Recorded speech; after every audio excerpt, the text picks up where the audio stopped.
That's so nice of you. Thank you for coming. Excited to see you again in here. Yeah. Never enough. Great. Thank you very much. Good luck. Thank you. Hopefully we'll meet again. Definitely. Hope so. Hello, everyone. Welcome to Georgetown University. We have a wonderful event for you today. We have a star-studded team from Al Jazeera that will hopefully give you an interesting impression and help you glean some ideas, interesting ideas, vis-a-vis the topic at hand today. The title of our panel today is Reporting from the Front Lines, covering the human side of the continuing conflict in Gaza, Iraq, and Afghanistan. I'm Adil Iskander. I'm an adjunct faculty member at the Center for Contemporary Arab Studies here at Georgetown University, as well as the Master's Program in Communication, Culture, and Technology. So this event is co-hosted by three institutions. First and foremost, the Center for Contemporary Arab Studies. Some of the more instrumental people that helped put them together are Magdi Daher, as well as Marina Kerkurian, as well as the Communication, Culture, and Technology program. We have several individuals there that we'd like to acknowledge. Shireen Zeki, Zita Bakura, Antoine Jowdi, and Robert Fallon. So thank you all for participating in this process, as well as Al Jazeera English. Al Jazeera English really been able to pull some strength to be able to provide us with the unique access that we have today to three of the rising stars. I should probably not say rising stars, they're stars already in the world of global broadcasting. But from Al Jazeera English, I'd like to take a moment to thank Sophia Qureshi, Roxana Elliott, and Molly Conway. They were all incredibly instrumental in putting this program together. So I want to start off by talking to you a little bit about Al Jazeera English and helping situate the institution in the grander sort of landscape of broadcasting in the world today. Most of you are familiar with Al Jazeera English to some extent, but it's also a million homes that have access to Al Jazeera, and viewership, of course, is somewhere in that area. Al Jazeera English distinguishes itself from other broadcasters of international news by incorporating several interesting and compelling characteristics. First and foremost is their concentration on coverage from the ground. So you will note, for those of you who are avid watchers of Al Jazeera English or are exploring it for the first time, you will note that the network offers a lot of on-the-ground coverage. Its extensive network. Ayman Mohideen has been an instrumental player in the coverage of the Middle East over the last couple of years for Al Jazeera English. He has had a significant role to play in the coverage of the war in Gaza, as well as his, in a new capacity today as a reporter from Egypt, another sort of hotspot in Middle Eastern politics. So we'll see a little bit of the coverage that he's been able to report on. And then to his immediate left is Shireen Tadrus, who has also been based in Gaza, and most of her reporting also focuses on the strife and the difficulties of daily life in Gaza. Some of the more instrumentally sort of evocative pieces to come out of Gaza have had Shireen's fingerprints on them. So she's also someone with a tremendous amount of expertise and a lot of experience on coverage of war. And then finally, we've got Josh Rushing, who has an incredibly compelling story. He was a former Marine for 15 years and served as a public affairs officer in the Marines. Probably his last major sort of conflict-based assignment was in 2003, 2004, in the initial days or initial sort of months of the war in Iraq, where he was based at CENTCOM. And through a very convoluted showing of video, we have a video from the Gaza coverage. Both Ayman Mohideen and Shireen Tadrus are responsible for some of it. So let's ask a couple of questions with regards to what we've seen. And of course, this is a very, very minor glimpse into the kind of challenges that both Ayman and Shireen have had to face when covering the situation in Gaza, specifically the war in this particular circumstance. So I have a question for you, Ayman. Why do you choose this sort of coverage? I mean, of course, for anybody viewing this kind of content, there is a stark contrast between what you would watch on Al Jazeera English versus some of the international news media. Of course, you had exclusive access in some circumstances, but there was an active sort of, there was some agency that you had in deciding what would air and what wouldn't. So why did you choose this kind of coverage? I think for anyone who's interested in trying to understand the multiple and complex layers that exist in the Middle East, there are a few places, few areas of concentration in the Middle East in which so many of the regional players, transnational issues and international issues all come together in one. And perhaps none as intensely as it is in Gaza. In 2006, when the network launched, it was a decision by our network not to ignore the story of Gaza. By then there was no siege, Hamas had just been elected, but our network recognized the importance of Gaza not only to the Israeli-Palestinian conflict, but to the region at large. And so they made the decision to have a fully functioning staff bureau there. When I was presented with the opportunity of going for the very same reasons of its significance, editorial significance and regional implications, I decided to go to Gaza. And then by that time, the siege had begun on Gaza, so the situation was continuing to worsen from a humanitarian and political situation. And most of us anticipated that Gaza was on a crash course of sorts, and that's ultimately what ended up happening in December of 2008. The exclusivity of being in Gaza is definitely a testament or an attribute to Al Jazeera recognizing its significance, and by the virtue of the same coin, a testament to the short-sightedness of Western media for ignoring the story. Obviously, we know that many Western journalists decided to, on December 28th, the second day the war began, all rush to try to get into Gaza. And they couldn't because the Israeli military had blockaded the territory to foreign journalists. But in reality, Western journalists in every Western news organization had the ability on December 26th to send in whatever correspondence they wanted to. The problem is major Western news organizations did not deem the Gaza story either important enough. We heard it wasn't, sexy enough, it wasn't picture-rich enough, it wasn't worthy of the security risks to keep correspondence there. And I think they ultimately paid the price for that negligence when the war began, and they were all caught on the Israeli side of the fence. I just want to add one thing, which is human stories by themselves as just abstracts don't necessarily mean anything, because Lindsay Lohan and Paris Hilton are human stories. And they're about people. The question is, what does it relate to a larger picture? You know what I mean? And I think what we try to do is sometimes take the policy, which all of us may know and articulate and debate very well, and reduce it to a human level. In that process of reducing it to a human level, people will then understand what it means when there is a blockade, understands what it means to be a small town in America caught in this dilemma between wanting the war to go on to survive and not, or vice versa. So it's the ability to take individual stories and extrapolate from them larger pictures and vice versa. That, I think, is really the equation that Al Jazeera strives for. Of course, one of the major... More about what Hamas were doing. Why didn't you investigate whether Hamas were underneath all hiding away as using the population as human shields, hiding away underneath the main hospital, which was the rumor? A lot of these stories were impossible from a safety point of view to do, but it was also not the right time. Whereas afterwards, after the war ended and we started to speak a lot about it, and we've written and blogged and twittered and Facebook, there's so much now in terms of what sort of the arena we can transmit these sort of missing information, and I think that the picture is a lot more complete now.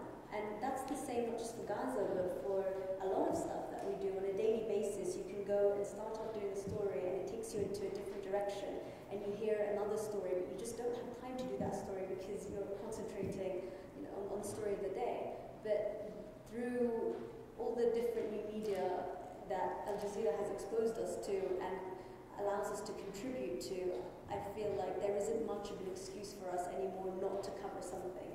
there's an excuse not to do a package on it, not to dedicate 2.5 minutes to it, but not to cover it at all. I mean, I would say there's 1.7 million people in Gaza. I missed about 1.6 million stories. So there's, everyone has a story, everyone has an experience.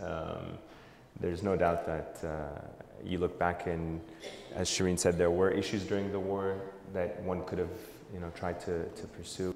Just the time and resources, security considerations. I think, many journalists, including myself, have tried to get an interview with Gilad Shalit, try to find out where he is in Gaza, try to do an interview or story about him and his situation. So I think there are definitely a lot of stories that you look back and you try to figure out. I think understanding the complexity of Palestinian resistance and fighters is also one that's requires a lot of time, a lot of resources. And you build that body of work over the years. It's very difficult to try to do in a 2.5 minute story. You compartmentalize, and maybe if there's one example that you could talk about where you really were struck emotionally or how you dealt with that. There's not one simple answer for you, because the fact of the matter is everyone deals with that kind of stress and that kind of horror, as you described there, differently. And during the war, I can tell you that for me, everything I saw, I reacted to. So I wasn't one of these people who bottled things up. I saw it, I did my job, at the end of the day I cried, and then in the morning I started again. Other journalists around me didn't have that. They didn't spend a second crying, they bottled it up, and that's how, there's no right and wrong way, but you will find your own way to cope. And I think that if you have to just be professional about your job and what you're faced with. And at the end, something like Gaza, your own feelings have to be put aside, and the story transcends what you're feeling inside. And there's a way in which you can channel all of this energy, this sadness, this emotion into your journalism. And that maybe hasn't been acceptable in the past, but it really is now, especially as a woman, that you use that force to make your story stronger, and you use that force also to drive you to wake up earlier, to package faster, to get the message out in a way that people will relate to and understand. I think, just to echo what everyone says, I think everyone deals with it very differently. I use humor really to create a bubble around me, because I think in situations that are very difficult, that affect you, you need to find a way to escape. And so, and Shireen can testify to this, even in some of the worst moments of the war, you have to just find within yourself an ability to try to keep everyone around you in a focused way, but at the same time, try to pull people out of the constant stress that they're finding themselves in. I've unfortunately found myself having covered now a series of conflicts, including the Iraq War and the war in Gaza, and much to my parents' chagrin, they want me to stop and go to law school, but I continue on with what I'm doing. But I always try to find a way to not let myself get caught up in that precise moment. So that's an advantage, it could be a disadvantage. So far, it's at least let me keep a little bit of my sanity in what I've seen. So. If that doesn't work, there are some very good therapists out there. In Gaza. Okay. You have translators. Do you speak the language, or do you do both? Well, fortunately, I speak Arabic, so even though it's a very dialectical language, I can get by in all of the various countries that I've worked in. In fact, just to give you like a little funny anecdote, actually from Iraq, in 2003, I think it was, in the summer that they killed Uday and Qusay up in Mosul, I went up to interview one of the American soldiers that was involved, one of the officers that was involved in the operation. And as we were going into the base, the American soldiers at the time were training what was then the Iraqi Civil Defense Corps. And so the Americans were standing outside the base, and they were about to search our car, and they're calling the Iraqi soldiers over, and in very casual American slang, as soldiers would, they were like, yo, dogs, come, yo, this, buddy, bro, dogs, this, come on over and search the car with us. And you know, they were doing it in like a term of endearment, as, you know, affection, as maybe some of us here would amongst each other. And the Iraqi soldiers were walking over there very angry that they were being called dogs, and they didn't understand like why they had just been called dogs by these soldiers. And they were like, you know, you're the dogs in our country. And suddenly there was like this, you know, there was like this little tension that was taking place between the soldiers and that. And the language obviously was just an instrument of like, you know, cross-cultural communication to explain to the Iraqi. And once you explain to them, no, he's saying it as a term of endearment, you're his brother, come on over. And they were like, everyone was hugging each other, and the car got searched, and, you know, we got on the base. So there's no doubt that language, if you can use it to your advantage and understand it, and if reporters are equipped with that language, it becomes a very important and potent tool in understanding the most subtle elements of a story to give you that context. Familiar with the local language as well. Is that something that you found to be a pattern? Yeah, I think, I mean, Josh and us are slightly in different departments. We overlap in some areas, so we have slightly different, you know, day-to-day responsibilities, if you will. But I think by far and large, when you take a look at our coverage in specific areas of the world, you will realize that there's a lot of talent that is from the region, people who have expertise from the region. I mean, if you just survey the Middle East, most of our correspondents are people who are from those specific countries, whether they be Egypt, Lebanon, Jordan, the West Bank, and stuff. If not, they have at least the experience of living there, as opposed to simply being parachuted in from London or from DC or Atlanta on a minute's notice to cover it. I mean, Josh is a very unique position because he does travel the world, has a much larger mandate in terms of his show and his stories and stuff. I think at the end of the day, CNN is an American network, the BBC is a British network, and they send British journalists, they parachute those in, or they parachute Americans in, because that's their audience, and their audience wants somebody who they understand their accent, they understand their look or whatever. Al Jazeera has the advantage of being a truly global channel. We don't have this sort of niche audience that we have to have, you know, a blonde correspondent or a blonde anchor so that they can relate to our niche audience. So I think that's the advantage that we have over the other network. As the governments get angry at them and all these sources that presumably aren't really willing to talk to you. At great personal peril. No, I mean, we do it, you know, governments, particularly in the Middle East, ignore Al Jazeera really at their own peril, because we have been shut down, we've had correspondents arrested, we've had, unfortunately, correspondents killed. This is the larger network, and I think it is a testament to the spirit of what every individual journalist there is committed to. There's no doubt that sometimes we do stories that anger governments, and we've paid the price for that. I can tell you, in Egypt, for example, we are banned from all presidential events and presidential press conferences. In other areas, we've had press access denied, and officials won't speak to us.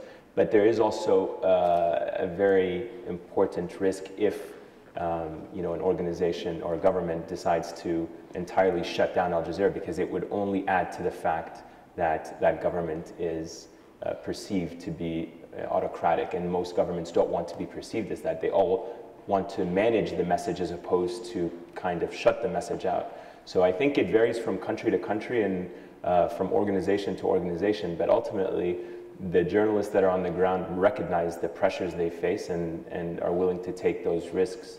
And the governments that are, again, I speak only in the Middle East because that's really where my area of expertise is, simply can't afford to not have Al Jazeera. At the same time, we give them the opportunity to speak. I mean, you saw in my report and in many others, Israeli government officials appear on Al Jazeera all of the time. They're given an opportunity to present whatever case and facts they want to, and we allow them to do that. And same thing with other governments. The Egyptian government is always invited to come on and speak and take any question or make any statement that they want, so long as that we have the right to challenge it. So we give them that opportunity in an objective and fair manner. Every 6 months, almost without fail, the Israeli press office sends us a note or calls in our bureau chief and tells us that they're boycotting us and that we're not going to have any more interviews, without fail, every 6 months. And about a month later, or even sometimes less, you'll see an Israeli official on Al Jazeera English. And the hard fact of the matter is that they need Al Jazeera English. They need that audience, and they can't afford not to talk to us, even though they want to, you know, make this hard point to us that they don't like our coverage. And I think the most important thing about Al Jazeera is that we have to always be right, because we're scrutinized so much. So we can't afford to slip up. We can't afford to have a figure that's not completely correct. So as long, I think, as journalists, what we do is make sure that we are always on the ball and always right, because then there's not really much that they can come back to us with. And every day they told us the same thing, which was, if Hamas fighters are found to be in your building, we will bomb your building. We really don't care who's in it. So, and we also had at least 2-3 calls by the military telling us to evacuate, which we all did, evacuate the building. So, like Eamon said, I think it was always going to be a matter of time, because one by one the media buildings were hit, and I think a lot of the time we think that what saved us was that we had so much attention on us. There was the spotlight on us being the only international journalists inside Gaza, so perhaps that helped not bomb that particular building. But you couldn't control when we were out in the field, when we were out visiting families, when we were at the bomb sites. That no one could control, and there were many close calls. I think I'll say one thing really quickly about neutrality, which is I think the Arab world and viewers in the Arab world are a theater. America is a major player in that theater. They're questioning the involvement of America on multiple levels. There's no doubt that I think any country or region of the world that has such a heavy foreign involvement on many levels will be heavily scrutinized. No one is going to just accept, the presence of such a foreign hand in the region and not question it and not test it. And I think at the very minimum, at the end of the day, that is what the journalists in the region are asked to do. They're asked to question what is happening in their own backyard from all levels. So you're saying, you're raising the question, is Al Jazeera perceived to be anti-American? And the question is, well, are they scrutinizing America's actions in the Middle East? And you as a viewer may think that means it's anti-American. Others may think that's responsible journalism. And I think it depends on who you ask and where you sit in the world and see American foreign policy involvement in a specific region and what you want out of the media. What Americans want out of their media is different than what Arabs want out of their media. And I think that's an important part that sometimes is lost in understanding communication. Journalism plays different roles for different people, and we want different things from media organizations. Some in America want Fox to reaffirm their values. Others want news organizations to challenge their values. And that's the question that really ultimately lies with the viewer. Again, I would pose that question, have you ask that question to the people who are making the criticism. If they see an image on Al Jazeera Arabic from the Gaza war and they see the same exact image on Al Jazeera English, why is it that they get upset about it seeing it on Al Jazeera Arabic? There are hardly any images that appeared on Al Jazeera Arabic that didn't appear on Al Jazeera English during the Gaza war, and vice versa. We were essentially one news organization sharing the same video content. It's perhaps maybe that the person who's watching the material is understanding the reporter as well as understanding the images, not just seeing the images. I mean, most of these people that make the scrutiny of Al Jazeera Arabic probably don't understand Arabic. So they don't understand what are the words that are going with the images. So they're just seeing the images and then maybe they're getting a little bit emotive about it. So I would really say that that's a question probably better posed to those who are making the criticism. Why would you criticize Al Jazeera Arabic and not Al Jazeera English if you feel that certain images are graphic? I can tell you though that our editorial decision-making process is one that scrutinizes every image we put to our air if we feel that it is sensitive. Nobody just rushes in and throws a tape in the deck and blasts it all around the world. Many a times we have decided that an image can be seen once, maybe seen in a slow motion, maybe seen freeze frame so it doesn't have that huge emotional impact. Sometimes we feel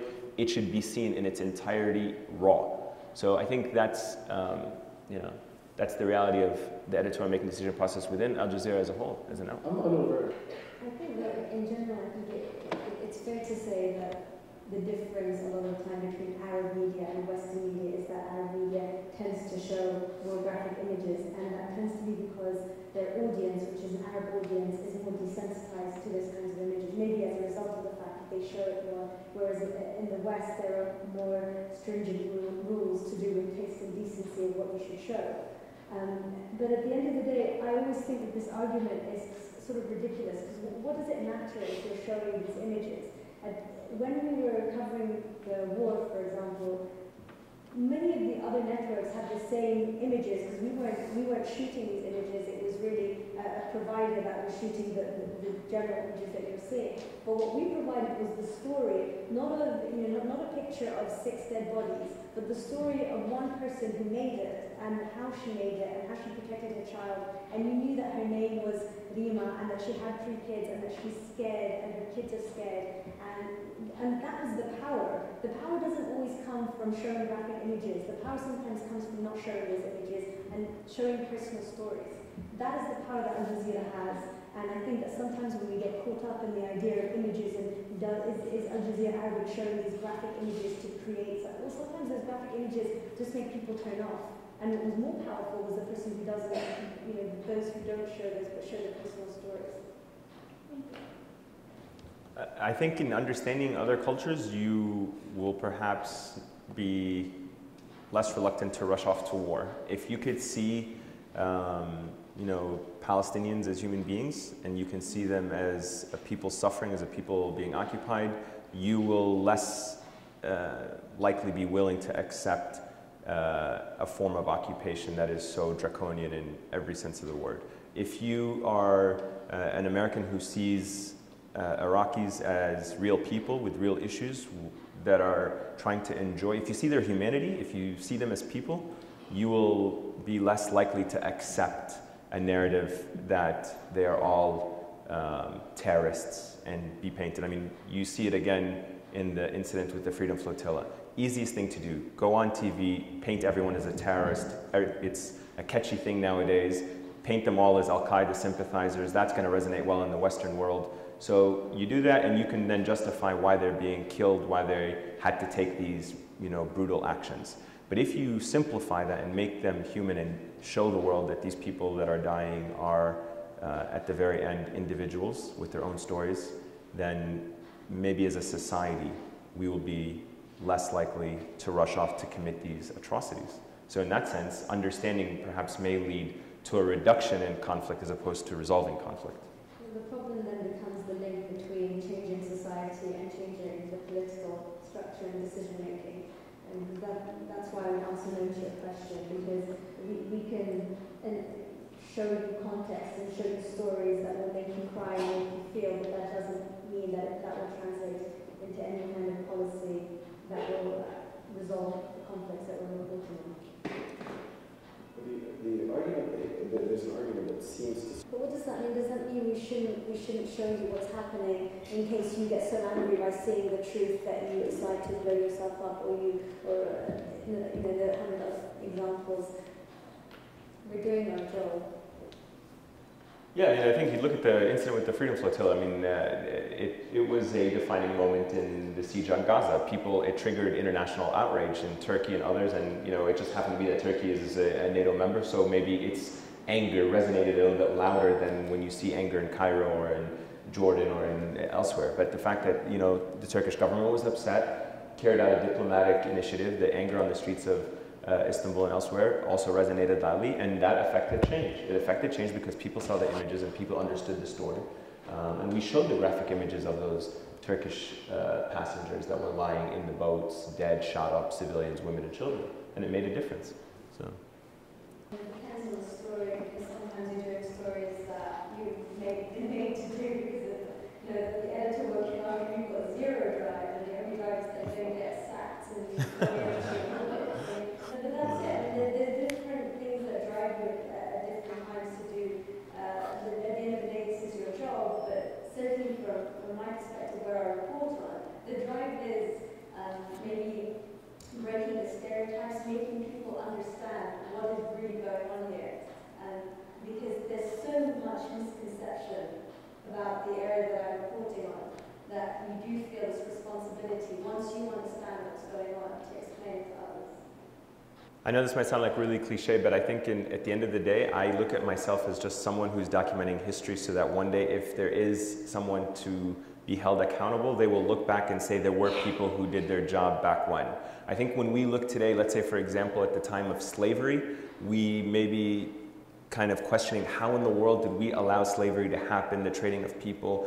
who were the people at the time who spoke out about this injustice and tried to document this injustice for what it really was? So there are injustices taking place in this world today. At the end of the day, my job is to simply try to document it so that maybe one day, if I don't affect change now, somebody down the road will be able to look back and say, there was a guy who was in Gaza, who was in the West Bank, who documented what was happening. There was no reason for anyone not to know why that wasn't, you know, taking place on the ground there. So that's really a simple nutshell.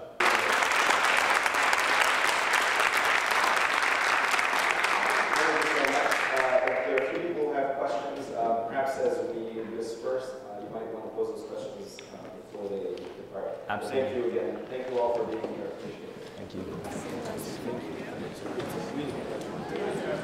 I know Josh before this. Yeah, it's good. I've heard a lot about it. Yeah, you complete the trio. It's really